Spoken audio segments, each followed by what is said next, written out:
बहुत बहुत स्वागत है हमारे इस यूट्यूब चैनल टॉप स्टडी पे। आज हम प्राचीन भारतीय इतिहास के गुप्त वंश के टॉप 50 सवाल को कवर करने वाले हैं। ये पार्ट 1 है। चलिए शुरू करते हैं। गुप्त साम्राज्य का संस्थापक कौन था? गुप्त साम्राज्य का संस्थापक श्रीगुप्त था। गुप्त साम्राज्य के वास्तविक संस्थापक किसे कहा जाता है? गुप्त साम्राज्य का वास्तविक संस्थापक चंद्रगुप्त प्रथम को कहा जाता है। गुप्त वंश के प्रथम प्रसिद्ध शासक थे। गुप्त वंश के प्रथम प्रसिद्ध शासक चंद्रगुप्त प्रथम थे। गुप्त साम्राज्य का उदय कहाँ हुआ? गुप्त साम्राज्य का उदय कौशाम्बी में हुआ। श्रीगुप्त का शासन काल क्या था? श्रीगुप्त का शासन काल 280 से 280 ईस्वी तक था। श्रीगुप्त का उत्तराधिकारी कौन हुआ? श्रीगुप्त का उत्तराधिकारी घटोत्कच हुआ। घटोत्कच का शासन काल था। घटोत्कच का शासन काल 280 से 219 ईस्वी था। गुप्त वंश का प्रथम महान सम्राट कौन था? गुप्त वंश का प्रथम महान सम्राट चंद्रगुप्त प्रथम था। चंद्रगुप्त प्रथम गुप्त वंश की गद्दी पर कब बैठा? चंद्रगुप्त प्रथम गुप्त वंश की गद्दी पर 319 ईस्वी में बैठा। चंद्रगुप्त प्रथम का उत्तराधिकारी कौन हुआ? चंद्रगुप्त प्रथम का उत्तराधिकारी समुद्रगुप्त हुआ। समुद्रगुप्त गुप्त वंश की राजगद्दी पर कब बैठा? ए 360 ईस्वी, बी 335 ईस्वी, सी 355 ईस्वी, डी 380 ईस्वी। समुद्रगुप्त गुप्त वंश की राजगद्दी पर 335 ईस्वी में बैठा। भारत का नेपोलियन किसे कहा जाता है? ए श्रीगुप्त, बी विष्णुगुप्त, सी समुद्रगुप्त, डी चंद्रगुप्त। भारत का नेपोलियन सी समुद्रगुप्त को कहा जाता है। समुद्रगुप्त का दरबारी कवि था। समुद्रगुप्त का दरबारी कवि हरिसेन था। समुद्रगुप्त किसका उपासक था? समुद्रगुप्त विष्णु का उपासक था। समुद्रगुप्त ने कौन सी उपाधि धारण की थी? समुद्रगुप्त ने कौन सी उपाधि धारण की थी? ए अश्वमेधकर्ता, बी विक्रमंक, सी ए और बी दोनों, डी इनमें से कोई नहीं। तो इसका आंसर ए सी और सी होगा। ए और बी दोनों, अश्वमेधकर्ता और विक्रमंक। समुद्रगुप्त ने अश्वमेधकर्ता और विक्रम दोनों की उपाधि धारण की थी। 16 नंबर सवाल। समुद्रगुप्त किसका प्रेमी था? समुद्रगुप्त संगीत का प्रेमी था। कविराज किसे कहा जाता है? कविराज समुद्रगुप्त को कहा जाता है। समुद्रगुप्त का उत्तराधिकारी कौन हुआ? समुद्रगुप्त का उत्तराधिकारी चंद्रगुप्त द्वितीय हुआ। चंद्रगुप्त द्वितीय कब राजगद्दी पर बैठा? चंद्रगुप्त द्वितीय 380 ईस्वी में बैठा।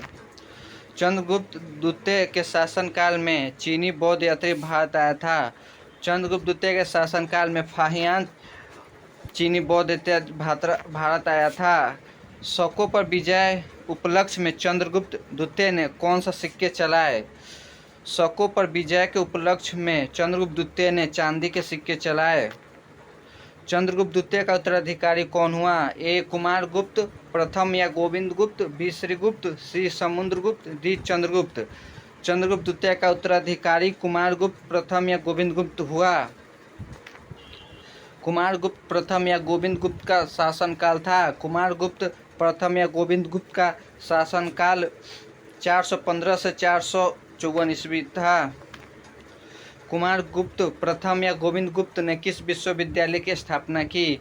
ए नालंदा विश्वविद्यालय, बी संस्कृत विश्वविद्यालय, सी तक्षशिला विश्वविद्यालय, डी इनमें से कोई नहीं। कुमारगुप्त प्रथम या गोविंदगुप्त ने नालंदा विश्वविद्यालय का स्थापना की। कुमारगुप्त प्रथम या गोविंदगुप्त का उत्तराधिकारी कौन हुआ? कुमारगुप्त प्रथम या गोविंदगुप्त का उत्तराधिकारी स्कंदगुप्त हुआ। स्कंदगुप्त का शासनकाल था। ए 445 से 466 ईस्वी, बी 445 से 467 ईस्वी, सी 455 से 467 ईस्वी, डी 355 से 367 ईस्वी। तो स्कंदगुप्त का शासनकाल 455 से 467 ईस्वी था। स्कंदगुप्त के शासनकाल में किस का आक्रमण शुरू हो गया था?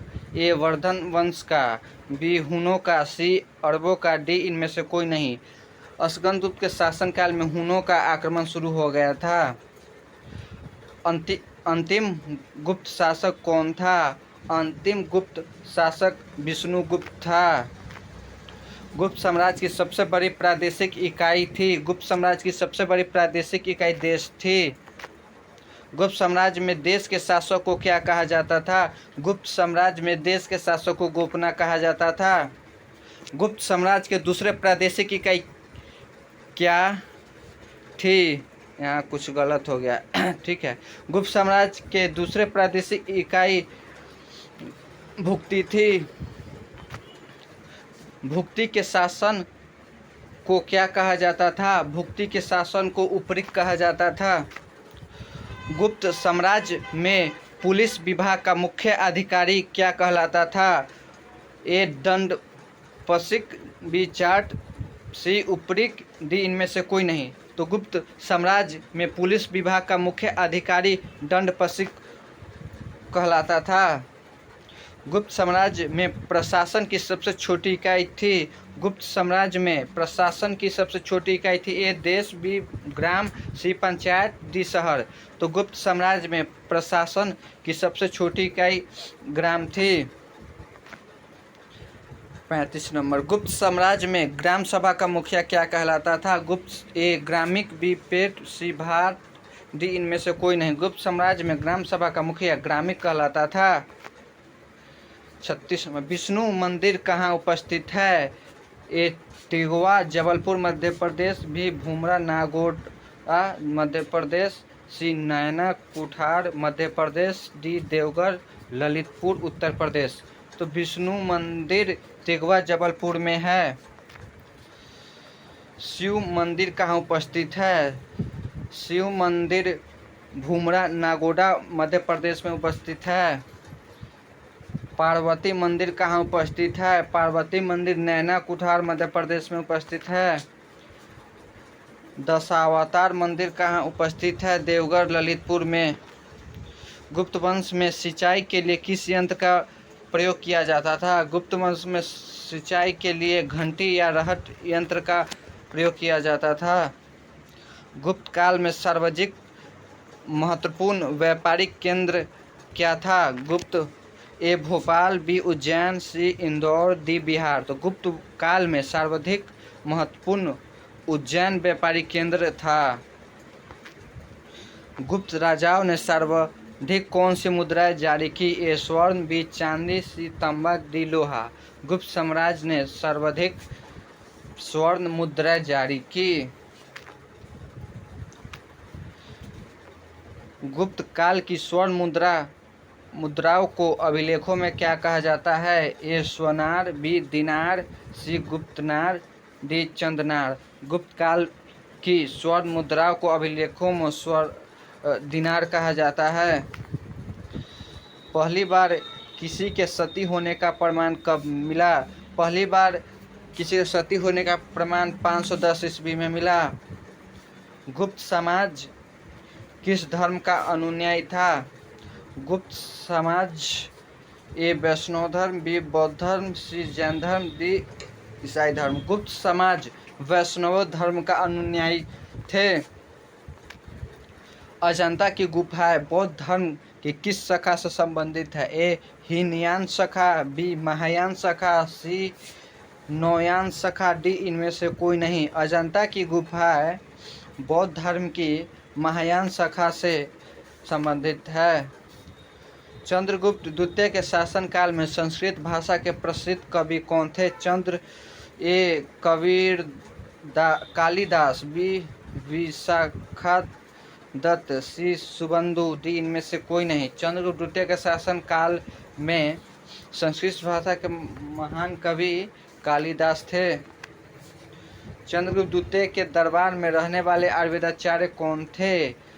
ए कालिदास, बी सुबंधु, सी धन्वंतरी, डी इनमें से कोई नहीं। चंद्रगुप्त द्वितीय के दरबार में रहने वाले आयुर्वेदाचार्य धन्वंतरी थे। गुप्त काल में विष्णु शर्मा द्वारा लिखित कौन सा ग्रंथ संसार में सर्वाधिक प्रचलित ग्रंथ माना जाता है? ए पंचतंत्र, बी बाइबल, सी विष्णु पुराण, डी मत्स्य पुराण। गुप्त काल में विष्णु शर्मा द्वारा लिखित पंचतंत्र ग्रंथ संसार में सर्वाधिक प्रचलित ग्रंथ माना जाता है। गुप्त राजाओं की शासकीय भाषा थी। गुप्त राजाओं की शासकीय भाषा ए अंग्रेजी, बी हिंदी, सी संस्कृत, डी अरबी। तो गुप्त राजाओं की शासकीय भाषा संस्कृत थी। ये इतना सा पूरा सवाल हुआ। और नेक्स्ट वीडियो के लिए चैनल को सब्सक्राइब कर लीजिए, बहुत जल्द नेक्स्ट वीडियो आने वाला है।